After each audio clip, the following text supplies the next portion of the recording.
another edition of Two Guys and a Chainsaw. I'm Todd. I'm Craig.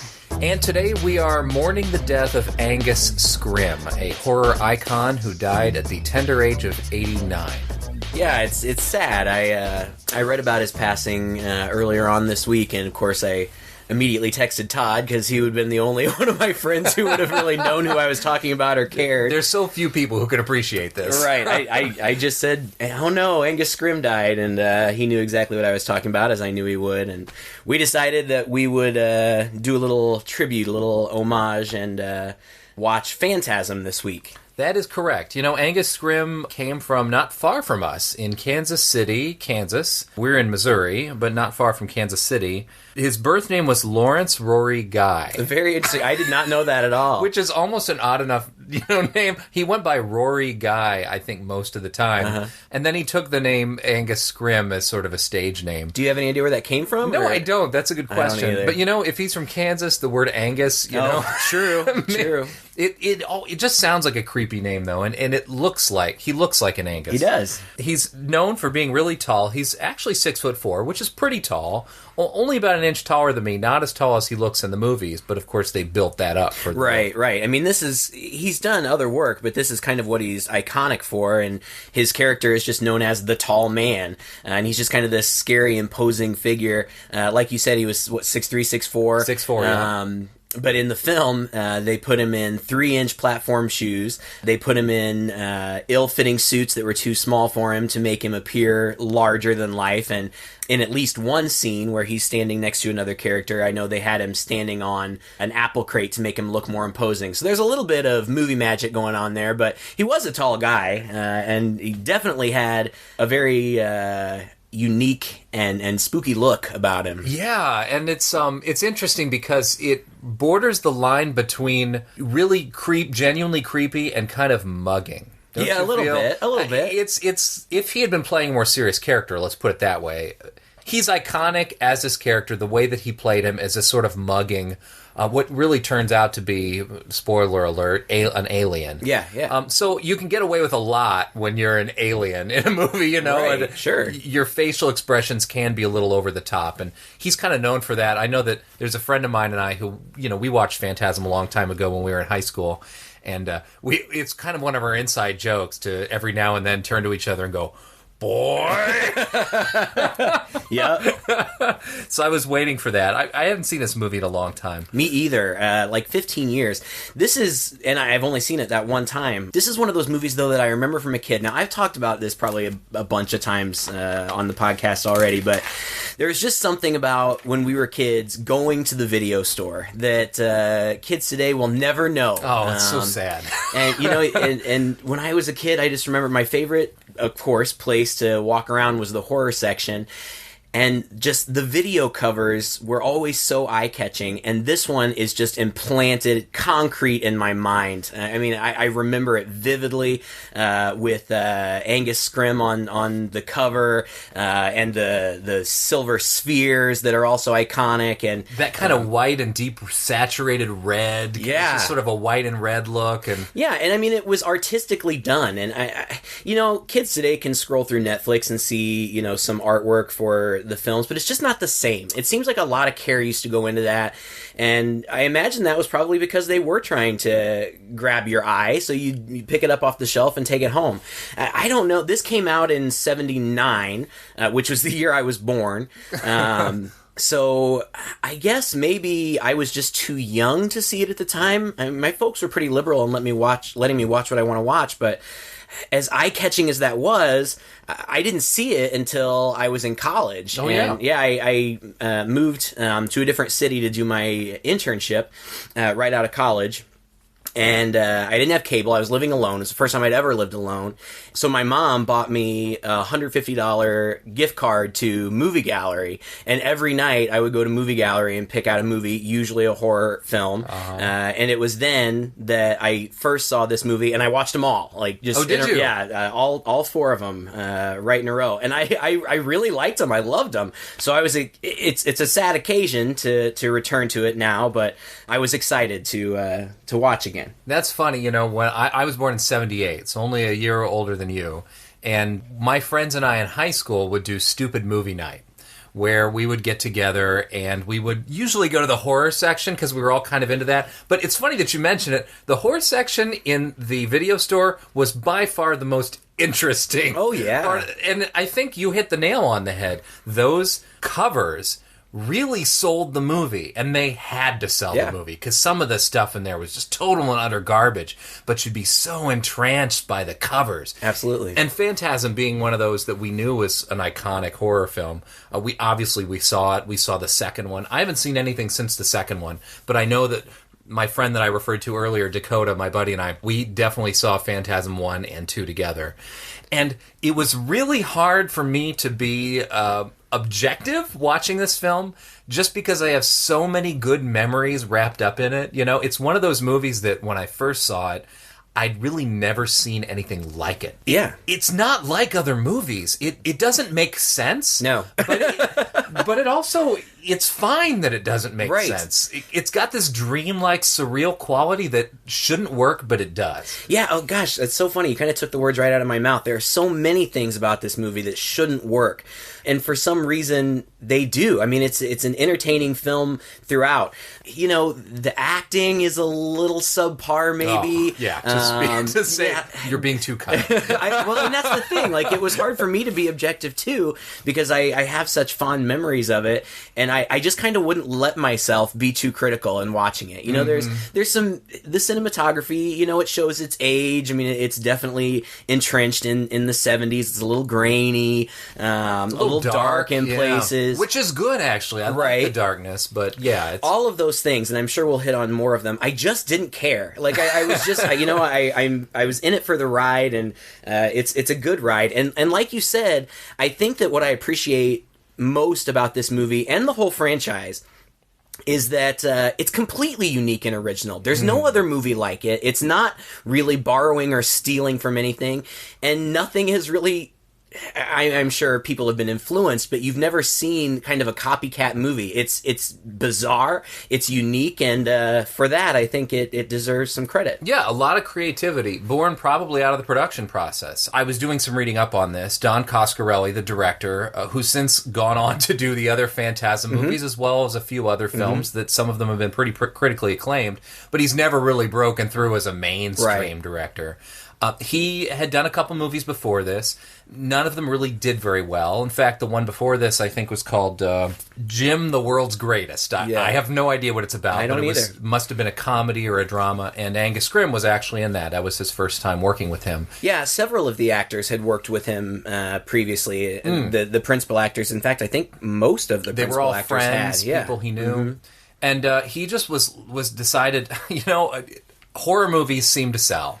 He was inspired by Suspiria, which had come out around that time. And you can definitely see some influence there. I was definitely, there's one scene in particular, the first scene where the metallic orbs appear, and the first guy that's impaled by the orbs, the blood comes shooting out, and it's that bright red that's really typical of Suspiria and those other types of movies. Yeah, the very saturated colors, the very over-the-top thing, the music, especially. Yeah. And to me... the music makes this film. It's great. It's so atmospheric.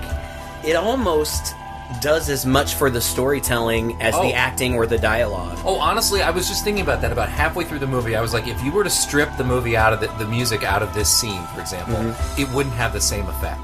Right. And normally that would be a criticism. A lot of times if the music is sort of telling you how to feel or is trying to push your emotions, you spot it a mile away, you sort of sniff a rat, and you don't like it. But in this movie, it really does drive it, and it makes scenes that would otherwise be fairly pedestrian really creepy, and it just adds to that surreal quality. Absolutely. It's very much a part of the narrative, and it doesn't in any way, like you said, pull you out. And I think part of that is because it's pretty consistent. I mean, there's not very many scenes in this film that aren't underscored with something. That's true. I mean, there are a few. To the point where if there's a scene without music, you kind of notice it, and it has its own effect. Yeah, it's good that way. And it's very reminiscent of the music in Suspiria and a lot of Dario Argento's films when he used Goblin.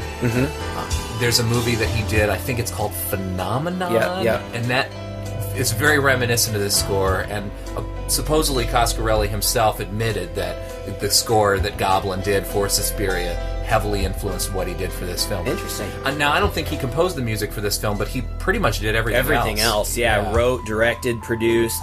He was inspired by a dream that he had, I think, when he was a kid. But regardless, he dreamed that he was in this big marble hallway being pursued by some kind of force, and there were these chrome orbs that were being shot out of some sort of instrument and were chasing him. And obviously, you know, that features heavily in the movie, and it's cool. It's really cool. It's part of that uniqueness that you've never seen anything like it before.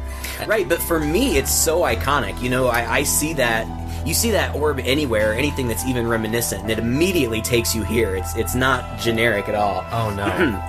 Well, the movie starts out in a strange place.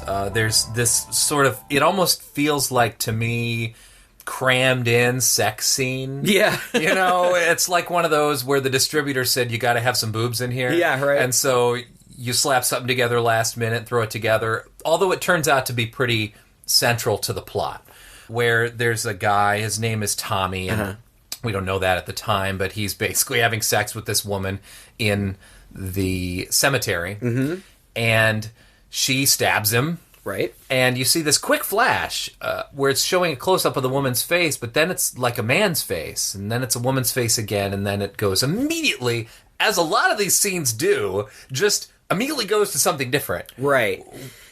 Now, again, if I was being critical, which I'm not going to be, you can be critical. That would be one of the things. That would be one of the things that I would say is maybe a kind of a weakness of this movie is the editing. It jumps from scene to scene, and there's not a lot of explanation of what happens in the interim. Yeah. And I am 90% positive that that's because the original cut of this movie was almost 4 hours long. Yeah, it was insane. Yeah, and Coscarelli, you know, he didn't even need anybody to tell him that's too long. You know, he realized that was going to be way too long to hold people's attention. So he cut it down to, like an hour 40 something? Yeah. And you can kind of tell. You can kind of tell that there are bits and pieces missing. They found some of that footage later, and actually I think they used some of it and used the narrative part of it to inform the fourth movie. But some of it was lost, but not all of it. But you can tell. That part you can tell. You can, and I don't think it entirely works out of the film's favor. I think that that's part of the charm of the movie, and it adds to that surreal quality, especially so that the ending doesn't seem as abrupt as it would otherwise. The ending, and we're going to get to it later, but the ending does seem like, whoa, how did we get here? Right. But because you're hit with that throughout the film, like, whoa, how did we get here? Okay, that was cool. That was abrupt. You're set up for it, and it just, to me, it adds to that surreal quality. I agree. But what it does strip away, and my understanding is there was a lot more character development in the original cut, and a lot of that got cut out. Right. And that is what I would say is one of the many, admittedly, weaknesses of this film, is that it's straight story. It is bare minimum, here are actions that are happening, and here are the characters' reactions to them. You don't get a strong sense of who these people are. Right. And their backstory and their relationships with each other, except for the fact that, these two are brothers. Right. And, these two are friends. Right. You know? Yeah, there's at one point in the movie, the older brother, Jody, sends the younger brother, Mike. He says, take him to Sally's at the antique store. And so the kid goes, and there's Sally, and Sally apparently has a sister, Susie, and there's kind of a scene with them, but we have no idea who they are. Susie and Sally. Right, and then they kind of disappear, and then it's kind of just explained, oh yeah, we found them and they got away. I mean, you get the sense that you're missing big parts of the story. There's one scene where the three main guys, Mike, Jody, and Reggie, all come back. I couldn't even tell really whose house it was, but they all converge at somebody's house, and this lady, I guess she's supposed to be a housekeeper or something, just pops out of nowhere. Hey! You boys back yet? Jesus Christ, Myrtle. You almost gave me a coronary. And that's the only time you ever see her. I have no idea who she is. I have no idea why she was in their house. He's like, Myrtle, you scared me. And we're like, who the heck's Myrtle? And you never know. No, you never see it's her okay again. because you kind of forgive it because it keeps the pacing going. I mean, there aren't any lulls in this movie. I mean, it keeps going. The action, although the dots don't always seem to connect exactly, we keep moving. Throughout, and that's fine. And it's almost humorously so. Right. You know, in the beginning, after that scene, the very next shot is a shot of the house, which you said is the house from Burnt Offerings. Burnt Offerings, which is standing in for a funeral home in this movie. Right. Mm-hmm. And it's a really cool looking house, but you're right. We jump right to Tommy's funeral, and that's where we're introduced to really our main characters, Jody, who it appears. I mean, there's a little bit of dialogue that suggests that Jody and Reggie, who is a bald guy who drives an ice cream truck, and that's kind of the extent of his characterization. But Jody and Reggie and Tommy, did you say his name was? Tommy was the one who died. Yeah, I think they were like buddies, like they were like a trio. Oh, it's hilarious. It's like a guy who just got out of film school writing a script who's just been told, be economical in your screenplay, because you get the shot of the house, and then Reggie pops into frame and goes, Jody. Hi, Reg. How's it going? Tommy's gone. It's a hell of a way to end a trio. It's hard to believe. Killed himself. Hey, I'm gonna go visit somebody. I'll catch you inside. Yeah. and they leave. But at the same time, well, we might as well get along with the plot. Sure, right. Let's keep moving. And it's bizarre because then Reggie just starts exploring the mausoleum. It's like he's going for the funeral, but he decides to pop into the funeral home, which is also a mausoleum. I think that's Jody, right? Isn't it? Jody, yeah. Jody's the one. And he goes into this mausoleum. He had also said something, Reggie had said something to him, it's probably best that you didn't bring your little brother. And the little brother is Mike. Jody says, yeah, when we had our parents' funeral here just a little while ago, it really kind of freaked him out, so I figured I better not let him come. That's right. So we don't know what happened to their parents, but they're dead, apparently. And so Jody goes in, and he's kind of looking around, and we were commenting on this mausoleum. I mean, it's kind of impressive in the way that it's set up. I mean, it's made to look larger than life. I kept thinking, where in this house is this mausoleum located? The exterior doesn't match the interior at all. No, and it's like this huge, floor to ceiling white marble mausoleum, which, if you read up on it. Yeah, there's something off about it. When you look at the marble, you're like, I don't know why it looks so fake, but it's so patterned and fake. And you were telling me. It's because, I mean, they just constructed the set out of plywood and covered it in contact paper. Like people in the 70s would have like lined their counters with or whatever, faux marble. And it's funny because we were talking about it. It's J.J. Abrams, right? Who is planning on doing a 4K restoration of this. And I wonder how that'll play out because there are some of those, you don't want to see that kind of detail, right? I'm afraid it'll make it look cheaper than it is, and it's already cheap. But they do a good, you can work with cheap, and they worked with it here. Well, that's actually the criticism I had of the Evil Dead. Do you own the Evil Dead DVD? Oh, the remastered one? I thought it lost a little bit by remastering it in DVD and making bright all of the areas that previously in my old, dirty, grungy VHS copies were so dark and dingy and hard to make out.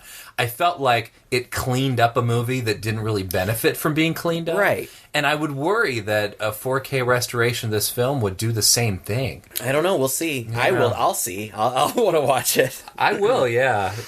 It'd be interesting just to see how some of these special effects hold up. Right. So, you're right. Jody is in there, and I didn't notice it the first time around, but he kneels down and looks at the spot where his dad is there in that moment.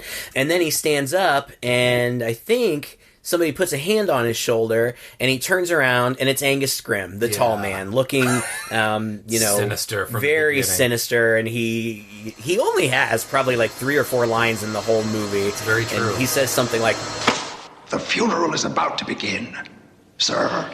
With that eyebrow raise. Right. And so the funeral happens. Meanwhile, Mike is hiding out in the cemetery watching from afar. As it turns out, it seems like Mike is keeping a really close eye on Jody because he's afraid Jody's going to take off and leave him behind. So he sees part of the funeral, but then after everybody else has left, he's still lingering around. And Tommy's coffin, you know, the pallbearers had delivered it to the gravesite, but after everybody goes, this tall guy returns with the hearse and by himself picks up this huge coffin and loads it back in the hearse. The hearse, yeah. which is odd. And so Mike's a little spooked out, so he goes to his friendly neighborhood psychic. And that's one of the weirdest things. It's again emblematic of the strange cuts in this film. And the strange way that the story progresses is that he's weirded out by it. So the next shot is him sort of sauntering down a road, and there's a sign with the hand on it, you know, that means psychic. And he walks in the house. And this is a very bizarre scene. And this is, again, the scene that's setting you up that this is just going to be a bizarre movie. Right. There's a woman at the door, a girl, and she says, and she's about his age. And seemingly, yeah. Says, Hi, Michael. Hi. Is your grandmother home? Sure, come in. and by the way, her acting is maybe the worst of all of them. And he sits down, and it's this room that's just filled with candles like it's always filled with candles. Right. And she wheels out this woman who must be blind because she has these blackout shades, right? Mm-hmm. And she sits down next to her. She says, tell grandmother what you want to say. Yeah, what's on your mind? What's bothering you? And he starts in with a little bit of exposition, which is basically, I'm worried that it's about Jody again. So we know that he's been there multiple times and that Jody is a topic. And I'm worried that he's going to leave me. And we get this flashback sequence. And it's neat the way it's edited because we don't even realize that it's a flashback sequence when it's happening. At least I didn't. I thought maybe it was cutting from the reading until, to the next day. And it's just this moment where they drive the car in and Jody gets out and he says, they pop the hood and Jody says, I think it's the such and such. And he gets under the car and starts to fix it. And then some other guy pulls up who's clearly a friend. I'm sorry, Red. Michael is the one who fixes it. Another guy pulls up and gets out of the car and says, hey, Jody, how you doing? And it's like a buddy of his. And, I'm sorry to hear about, your friend, Tommy. They're having this conversation as though Reggie's not, 12 feet away from them under the car. And he's talking about Reggie. And he's Mike. Mike, the brother. Thank you. I'm going to get this totally messed up. Names are hard. That's right. Reggie's the bald ice cream guy. You're right. All right, Jody and this other friend are talking about the kid Mike, and they're basically saying, I'm worried about him. I'm thinking about sending him away somewhere. So you can kind of see that Michael's feelings are not unwarranted. Right. It's just really neat the way that that's edited together, where it goes from their conversation into a voiceover, into another section where Jody is like riding his bike down the street, and Michael is chasing after him. It's interesting. This very artistic moment where we get the sense all in one scene that is a flashback that Michael is worried about Jody leaving him, and then you get that visual of him constantly chasing him around and chasing him down the street as though he's leaving him. And then it cuts immediately back to the psychic, and you're suddenly taken out of it like, oh yeah, that's right, we're in the psychic, and that must have been a flashback. Well, and it felt really economical. Like they wanted to get that little bit of exposition in, and they don't get much in, but I'm glad that they did there, because then you really kind of get a sense of what the relationship is between these two brothers, and that's kind of important. If there's going to be, if there's any important relationship in the story, I mean, the friendship with Reggie is kind of central too, but really, it's Jody and Mike looking out for each other, and yes. I thought that scene did a good job of establishing that. Yeah, it's an understated moment in a movie that doesn't have many understated moments, right? But anyway, that scene wraps up in a very strange way, in that the girl says, grandmother wants you. It's like she can channel grandmother. Yeah. Grandmother doesn't talk. Yeah. The other girl talks for her. And she says, grandmother wants you to play a little game, and suddenly a box just magically appears on the table, literally magically appears on the table in front of him, and she says, put your hand in the box. And so he puts his hand in the box, and instantly it's like the box is grabbing onto him, and it hurts, and he's trying to yank his hand out. Hey, this thing really hurts. Don't fear, Michael. I can't get my hand out. Don't fear. Give me back my hand. Don't fear.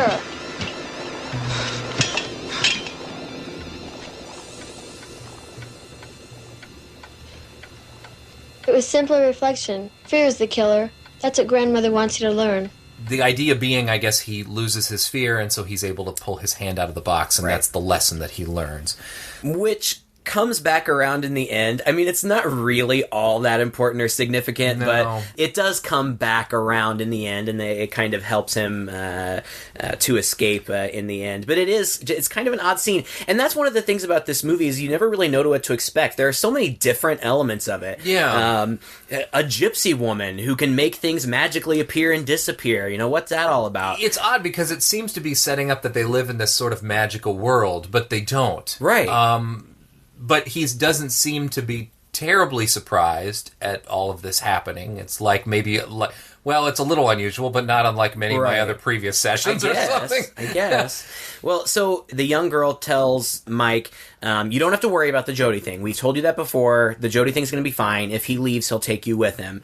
But then he says, well, there's this other weird thing that happened. And he explains what happened at the cemetery and seeing the tall man. And that's when they do the test thing. Oh, that's right. That's kind of it. That's the end of the session. But after I think the next scene is the young girl going to the mausoleum. I guess she's just checking things out. That was strange. It was kind of weird. Like she's checking up on his story? I guess. And so she goes in there and she walks through the place that we've already seen, the big marble place. But at the end of one of the corridors in that marble place is this like wooden door.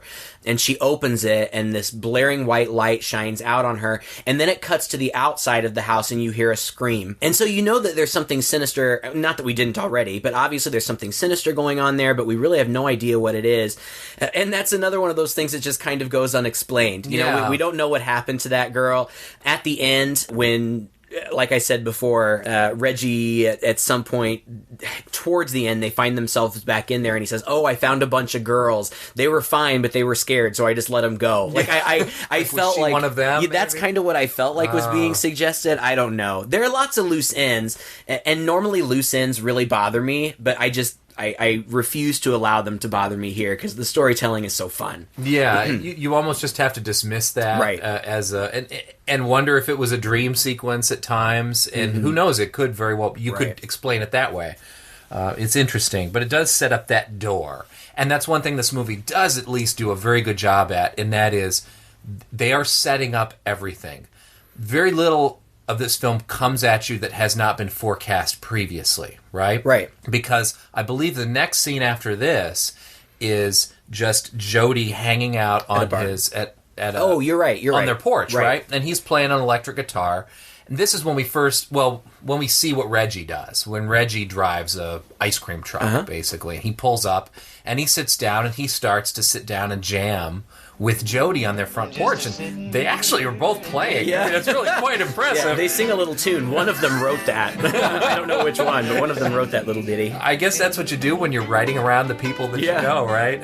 And they play their tune, and it's kind of a cute moment. It establishes them as friends. It's something they do. It might be the most character development you get out of this film. It felt very natural. You got the sense that those actors probably sat around on set and jammed together. That this is familiar. And at the end, he pulls out a tuning fork, hits it across his hand and then puts it against the guitar, and you hear the hum. And it's interesting how the camera just zooms in on that as though it's significant. And it is. It is. Eventually. It is. And it's just one of those things that, again, this movie really sets up and forecasts things for you in advance. And for all the faults of the screenplay and the writing and the dialogue, at least those aspects of it are pretty darn solid. Nothing ever really comes at you like, except for the woman in the house. Right. Nothing else really ever comes at you where you go, where the heck did that come from? Right. As bizarre as it may be, there are ties. And that's one of the things, when I watched this whole series, the ones that have been released so far, that was one of the things that I was impressed with. They really maintain a continuity throughout the whole series. And they keep the same actors throughout the series, except for part 2. Now, I guess that I don't know how the film did at the box office originally, but it established, a strong cult following, so that 10 years after the first one was released that the sequel came out. And it got, I think, studio backing, and they were given a budget and whatnot. But what comes with that, of course, is then studio interference. And the studio did not want to recast either Mike or Reggie. And Coscarelli fought for it, and the only compromise that they would come to is they demanded that he make them both audition, and then once they had both auditioned and he still wanted to cast them both, they said, you can't cast both. If you have to keep one, you can keep one. Really? And so he kept the actor that played Reggie, and the kid that played Mike was recast with a more stereotypically Hollywood kind of good-looking guy. Was Jodie even in the second one? I don't remember if Jodie is in the second one or not. At least the same actor's not in that second one. Right. He does, however, pop up at some point again in the franchise. I don't remember when. But Maybe by the third. When he does pop up again, I do believe it is the same actor. And I think Sally, who we don't see really anything of in this movie. You get to see the back of her head most of the time. I think she comes back and plays more of a key role. But then and so the actor who plays Mike in this film is bitter about the fact that he was not allowed to be included in the second one. Is he in the later one? He is. They brought him back. Good. They brought him back. And, unfortunately Mr. Scrimm has passed, but they filmed a fifth movie, and the filming is complete. It's just in post-production. And that was, my selfish thought when I heard that Angus Scrimm had died. I thought, well, at least they finished Ravager. I'm glad, and it is selfish, but I really am glad that we're going to get the opportunity to see him on screen. And that was a total diversion. But my point was, as much as they had to work with what they had to work with editing throughout the rest of the franchise, the continuity is really good, and I mean it's a good continuing story that doesn't feel forced. I'm a fan. Well, they're setting up an interesting world, and I don't think it was a conscious world building, at least initially. I'm sure Coscarelli wasn't even conceiving the fact that there could be multiple sequels after this, but the fact that it could then hold up is really grounded in the world that's built in the first film just being so unique and so different that you could go a lot of different ways with it. Right. And that may be, actually, because so little is explained here in this film, that really opens things wide up. Like, for example, so eventually Mike comes back to kind of investigate the mausoleum, and he breaks in, he busts in a window, he goes in, he's almost discovered by somebody who I guess is like an employee of the mausoleum or something. I couldn't really tell what it was. Who comes and goes. He hides in a coffin, but then he gets out and he kind of hears these weird things going on, but you never really see anything. And then you hear this sound, which ends up being the sound of the orbs flying around. And the guy who had almost caught him before does catch him, gets him in a chokehold. He's trying to fight, but then one of these flying orbs comes around the corner, and a big, spiky thing comes out of it, and it impales itself in that guy's head. His forehead. Right, his forehead, and then a drill comes out and drills into his forehead, and the blood is gushing out. It's the only real gore in this whole film. Yeah. A couple people get stabbed, but it's like an old school Hollywood stab. But yeah, it's interesting, the combination of this creepy old school mausoleum. You're getting the sense that we're involving the dead and we're involving death in kind of an old school way, I think. Like a creepy old Universal film. Yeah.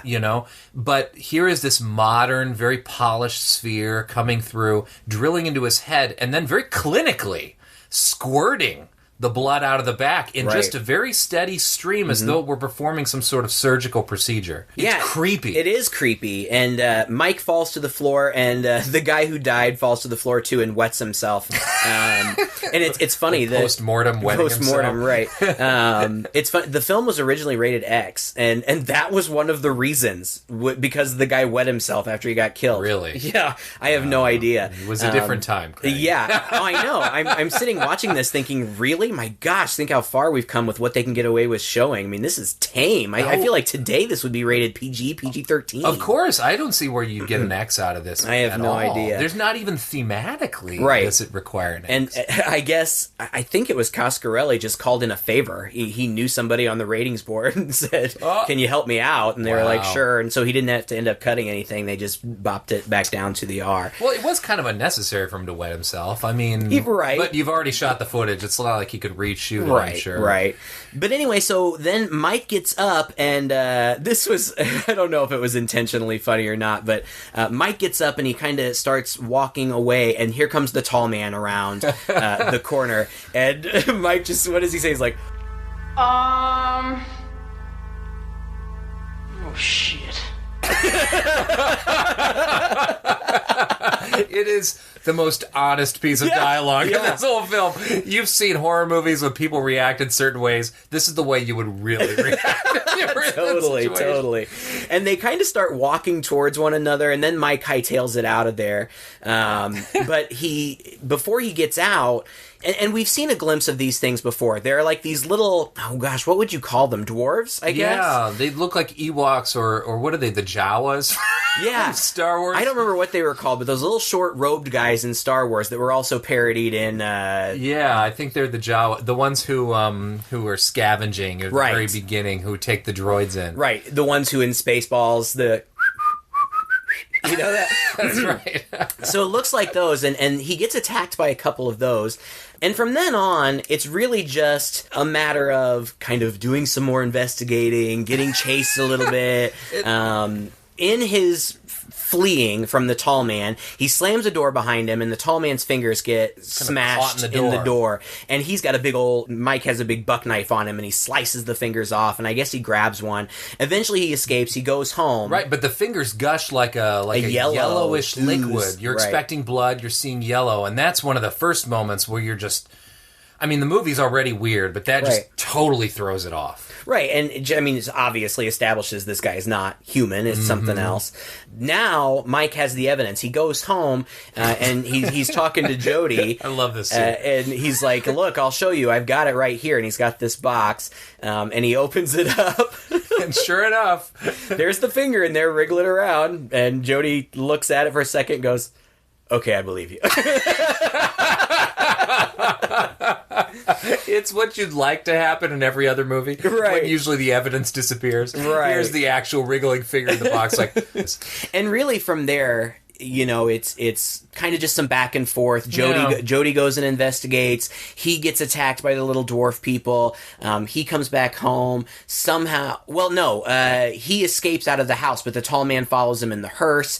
Then Reggie comes after him in the hearse. Mike comes after him. In the hearse. And then they have like a car chase... Nobody's driving the car, supposedly. It appears, Jody goes all badass and like stands up in the sunroof and is like shooting shotgun at the car, and he eventually gets the car to crash. And when they find it, it was being driven by somebody, but it was one of those dwarves, which is why they couldn't see. And the dwarf has been entirely impaled, but they pull back his hood.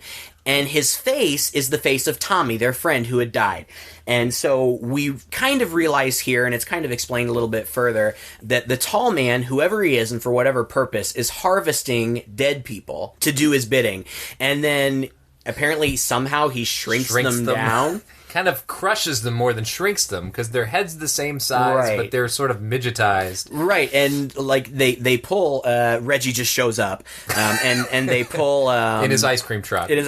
Jody and Reggie pull Tommy out of there, and Reggie comments, well, he's only 3 feet tall, but he still must weigh 200 pounds. And this is kind of explained later when the origins of the tall man are somewhat explained. I mean, it's never fully explained, but apparently he's from a different planet, and the reason that he has to shrink them down is so that I guess their body mass Something will be about the gravity. Right, their body mass will be more condensed, so the gravity won't affect them as much. And wherever it is, it's really hot there. But that comes up later. But then there's the thing with Tina at the antique store. Yeah, even though Michael has pretty much bailed out his brother Jody in the 2 or 3 times that Jody's gone out and insisted that Mike stay home, Mike, doing what Mike does, follows Jody and either with the car or whatever bails him out. Jody still insists this last time that Mike really stay at the antique store with Susie and Sally, which... Susie and Sally, come on. I mean, come on, right? Anyway. And it really seems like a totally inconsequential scene, and really it is, except for when he's in that antique store, he finds a photograph, and I guess we're supposed to think that the photograph kind of comes to life? That was where I was a little confused, because I thought a stronger scene would have been that he would have found the photograph that's obviously an old antique photograph that nevertheless shows the tall man back in the day as he is now, right in front of the same mausoleum, but like with a horse-drawn hearse. Yeah. And I thought, oh wow, that would be this creepy realization that this tall man's clearly out of this world because he's lived this long.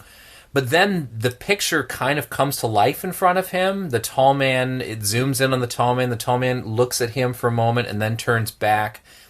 I wasn't sure if that was supposed to be in his mind or if that was actually the photograph, like a Harry Potter moving photograph thing that happened for his benefit. Yeah, I really don't know. And the scene, I mean, you get the sense that they're trying to establish that this guy has been around for a long time. But beyond that, it doesn't really seem to serve a lot of purpose. No. However, they return to it later on in the series, and they kind of explain the origins of not necessarily where the tall man came from, but why he looks like the tall man. Oh, interesting. I guess there was a minister named Jebediah something. I'm not going to remember what it was. and he was, what the tall man looks like is that guy. And this guy, dealt with death a lot, and so he kind of became interested in, parapsychology or something. And he built a machine that ended up being kind of a cross-dimensional transport machine. Oh, okay. And he went into it, and I guess ended up on the planet of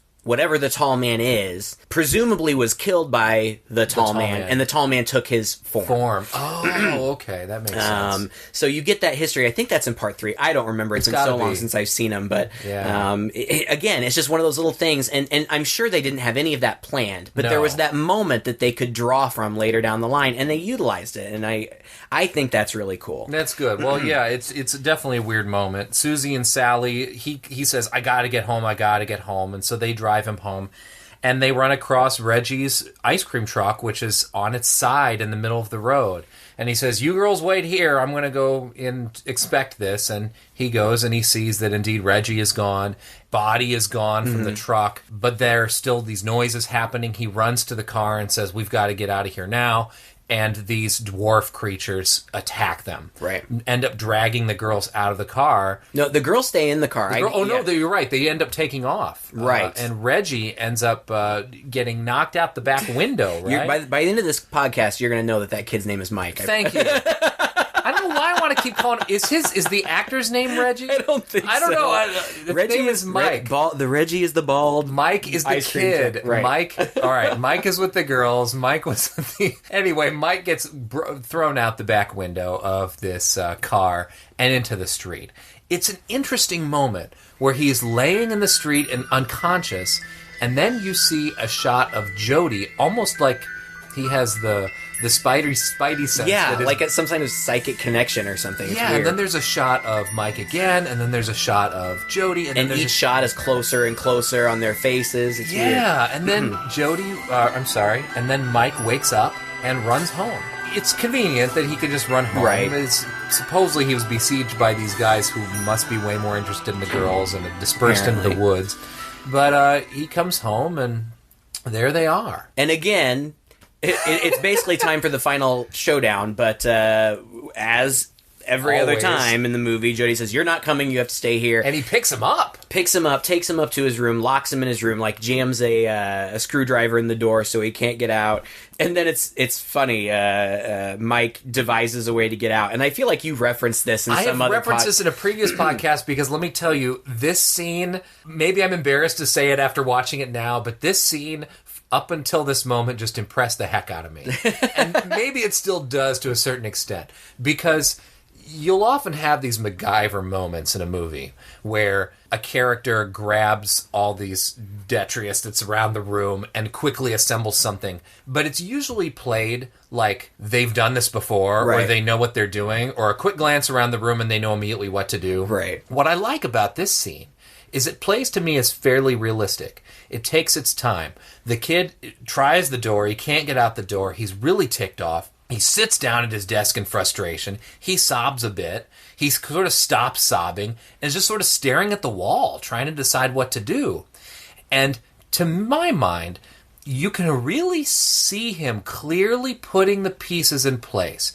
He pulls the shotgun shell out of his shirt pocket. Right. They've been armed for a while now. That's right, yeah. There's been a lot of the shotgun happening. And he's just playing with it. And as he's playing with it, it's like he gets an idea, and he sees that the hammer is there on the desk.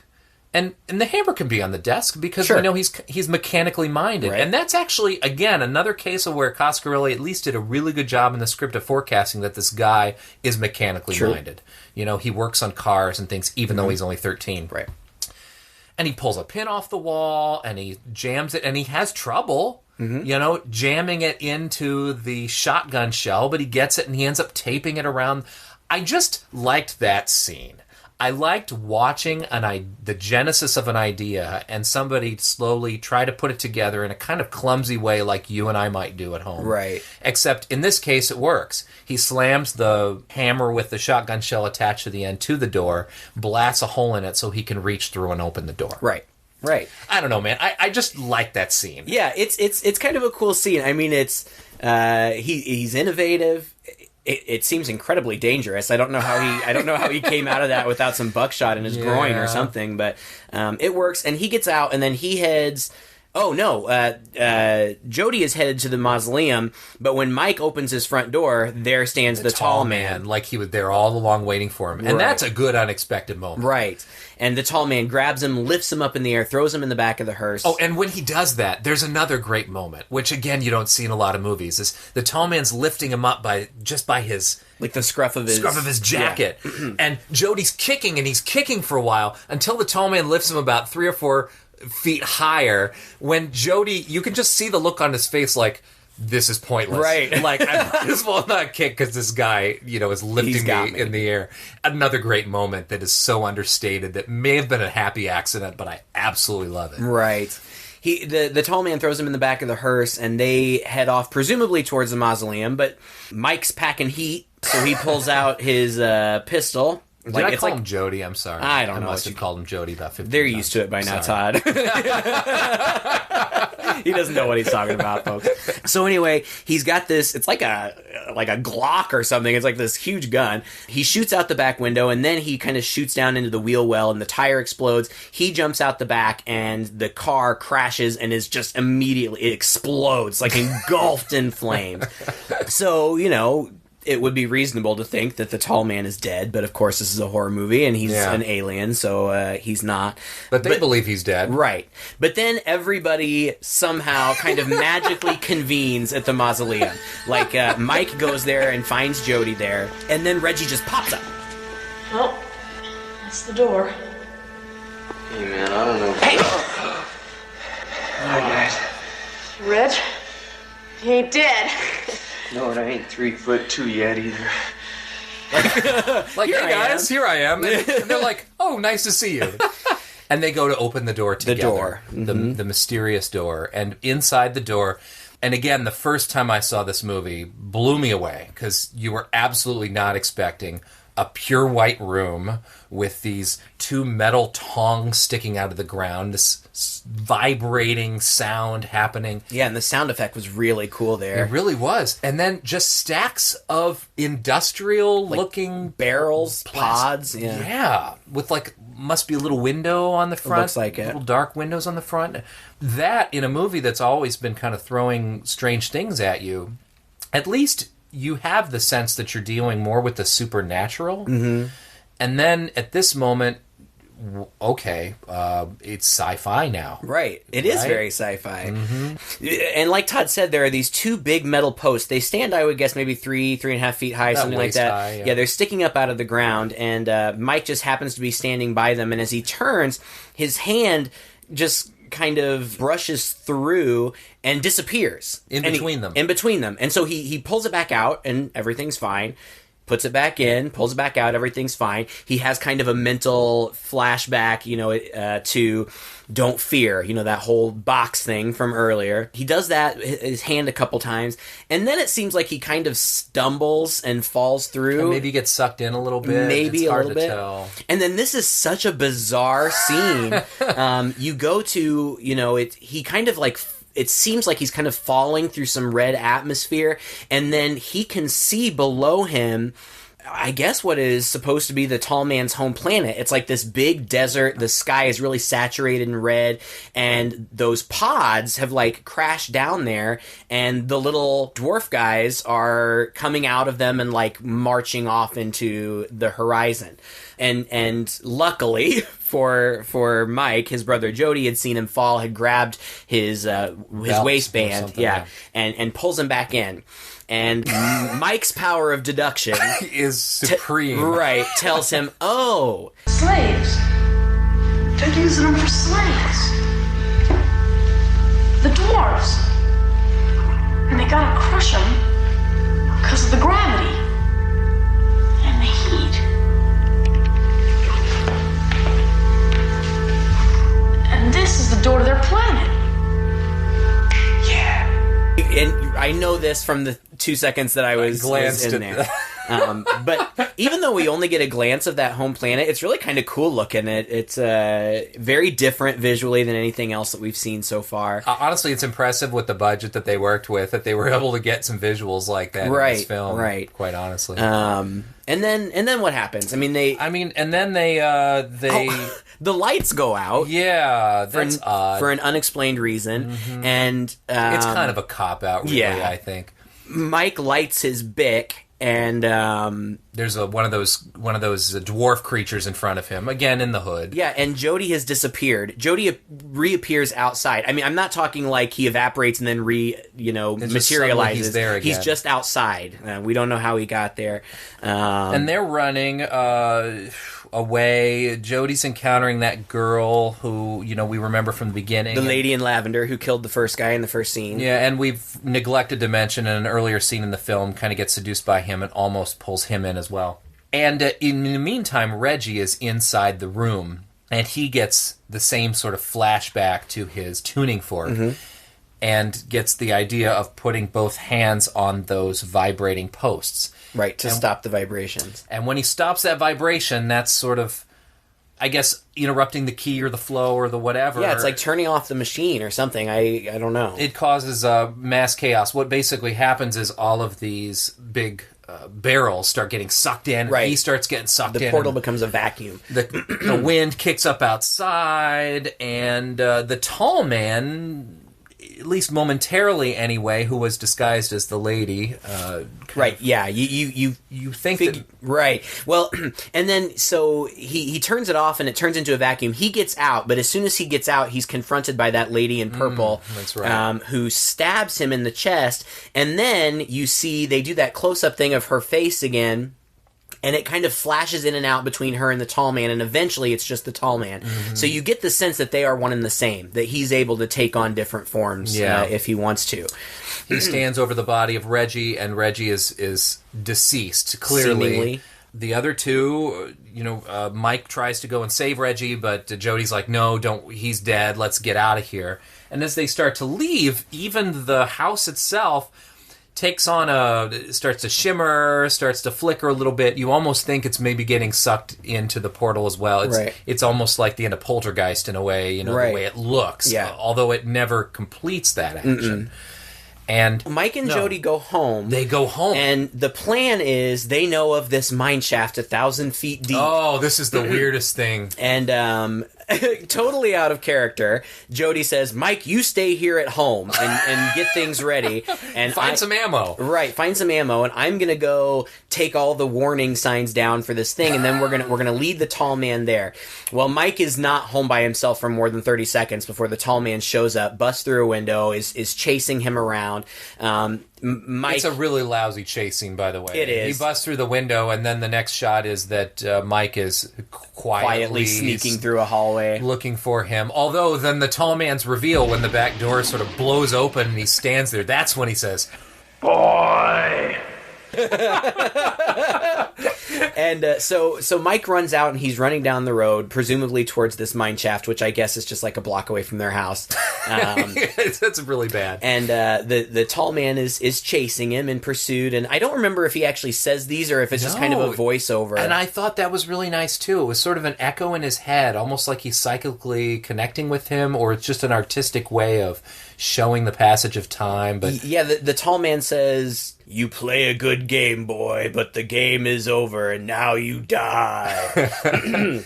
Mike runs to this mine shaft, leaps over No, it. wait a minute. Before he gets to the mine shaft, he's running through the woods and he encounters all these perils. He suddenly stumbles into that's right. sort of a mud pit that he can't get his feet out of, and these hands come out of it and try to grab him, but he remembers he can't fear, and so he gets out of that.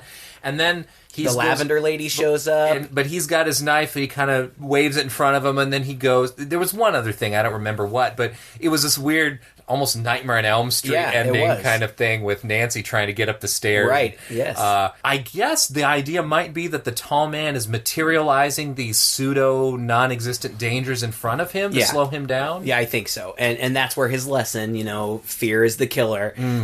He's able to kind of get himself out of these things. And he runs to the mine shaft. He leaps over it because apparently 1,000-foot deep mine shafts are only about 2 or 3 feet wide. He leaps over it. The tall man, of course, doesn't know it's there, so he falls in. He doesn't fall straight down immediately. He kind of grabs Mike's foot and is kind of pulling him, but Mike gets away. And Jody was ready. With the well-placed boulders. That he rolls like, I don't know, I would say 3 or 4 decent-sized rocks and one great big giant boulder down, and they immediately fill this 1,000-foot deep mine shaft. Which makes you wonder why the local authorities hadn't done that a long time ago. And then you see Jody up at the top of the hill, and he's backlit, and he kind of throws his hands up in celebration. And then we cut immediately to a fireplace scene, and I swear that I do not remember this ending at all. And it's so strange, and I really don't know how to explain it. It's an odd choice in a very odd movie. And again, like I said earlier, if you had not been beset by so much oddness coming to it and so many things that you could have interpreted as dream sequences or whatever, you would feel cheated, I think, at this point. There's a fireplace and it zooms out and it's Jody finishing telling the story. No, it's Mike. It's Michael finishing telling the story to Reggie. So now Reggie's alive and you're thinking, what's the deal?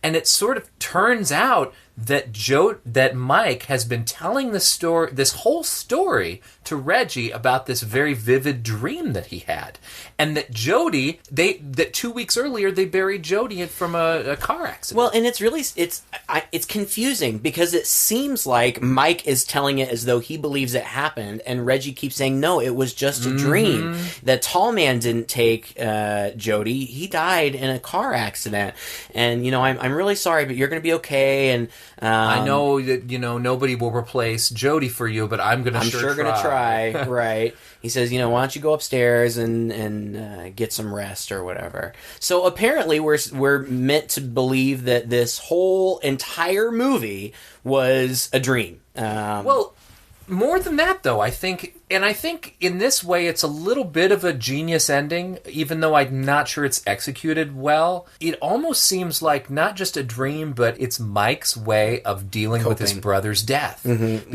And he'd already lost his parents, so to lose his brother too would be very traumatic. Which seems to be the one thing he was afraid of, was losing his brother, whether he ran off or whether he sent him to some school, or in this case, whether he died. And the whole film really centers around these ideas of death and the grave and loss. And so it's fitting in a way, but you're right, you don't know how to interpret it. Is it okay, so let's get back to reality, is it really a dream, or is it another one of the tall man's tricks? Right.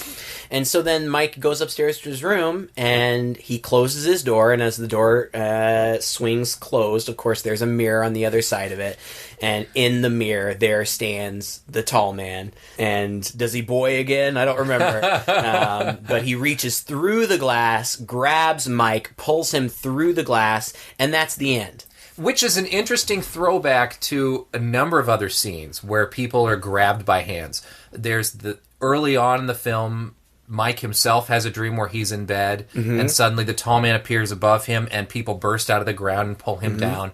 Then Jody himself has a dream where he's sitting in a chair against the wall in the mausoleum, and suddenly the tall man appears, and then hands break out of one of the things behind him and pull him up. This is number 3. This is very reminiscent. It's now Mike himself has had this experience where, the tall man sort of represents death is coming, and here are the hands to take you away. Really interesting. Now, if I remember correctly, the sequel retcons the end of the movie. Oh, really? Yeah, it changes the end so that just part of it, like the very end, him getting pulled through the mirror, that was a dream, but the rest of it really happened. And the rest of the series focuses primarily on Mike and Reggie. It really becomes kind of a buddy movie. That's interesting that it would focus on Mike and the friend of his brother instead of him and his brother. I wonder if they just couldn't get the actor back. Yeah, that could be it. I don't know. Well, if you were to name, if you were to look at that cast and you were to imagine who's going to go on to a better acting career after this, who would you have chosen?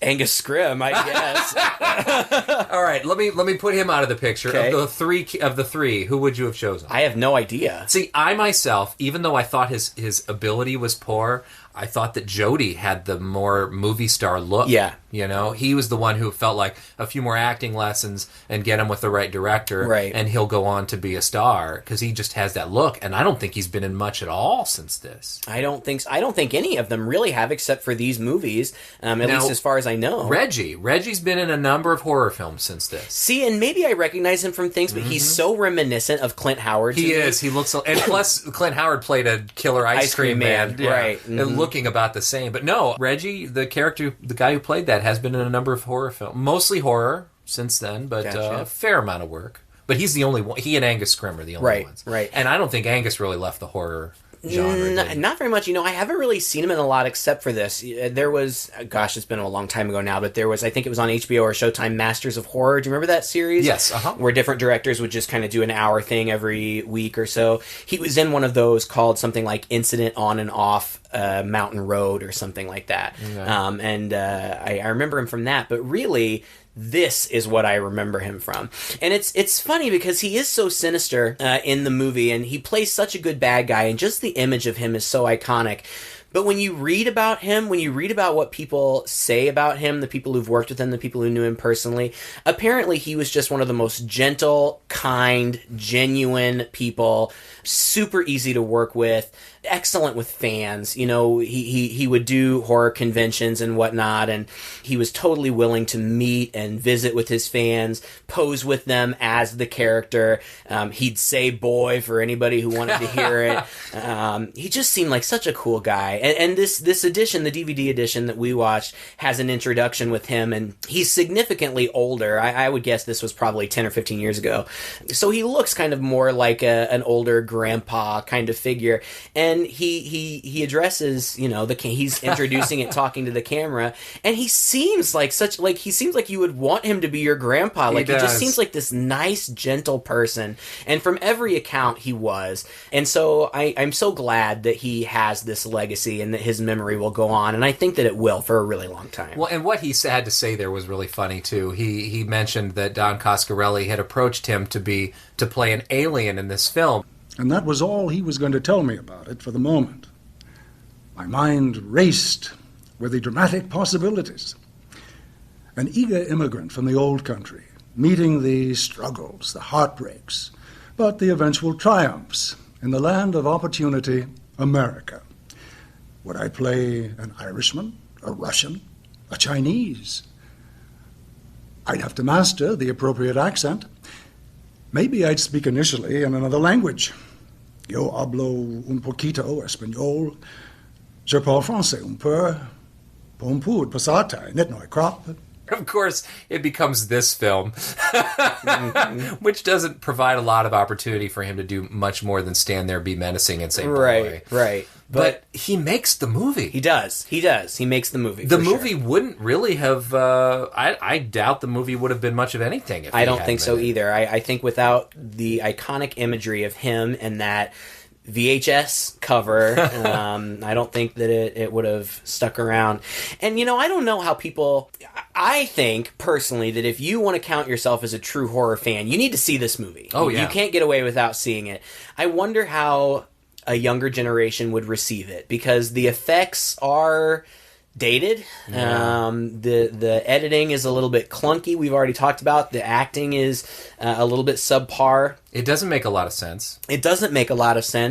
And again, still, I saw it 15 years ago. I watched it again tonight, and it's just fun. It's so unique and creative that I'm just about willing to forgive anything. Oh, yeah. Because I believe that Coscarelli and the people involved in this were really giving it their all, and they cared about these characters, and they cared about the story, and it shows, and I kind of fanboy out over it a little bit. You can see the love in it, though. It's very, very reminiscent in that way of The Evil Dead. Yes. Where you can see that these are a bunch of amateurs really pulling out all the stops and all their resources to make something unique and clever and creative. And you can't help but get wrapped up in that as well, right? It's so cool. And poor Lawrence Rory Guy, he lived a good life to 89. Right. Before he got into film, the guy worked for Capitol Records and wrote liner notes for the Beatles, Frank Sinatra, some of your favorite albums. Yeah, so awesome. You can't say that this guy didn't go out with the bang, having lived quite a full life. Absolutely. And, we're wrapping up. I feel like we can't go without saying that he wasn't the only legend we lost this week. We also lost the incomparable David Bowie, who is just the epitome of an artist. As a child of the 80s, just everything about him is iconic to me. What stands out in my mind is Labyrinth, because that was such a beloved movie to me when I was a kid. But he wasn't, he was an actor in his own right and appeared in many films. I don't think he ever appeared in a horror film, but I just couldn't let it go without giving a little shout out to Bowie. Well, thank you again for joining us for another episode of Two Guys and a Chainsaw. If you enjoyed this episode, please share it with a friend. Check us out on iTunes or Stitcher, like us on Facebook, and join us again next week. Until then, I'm Todd. I'm Craig. With Two Guys and a Chainsaw.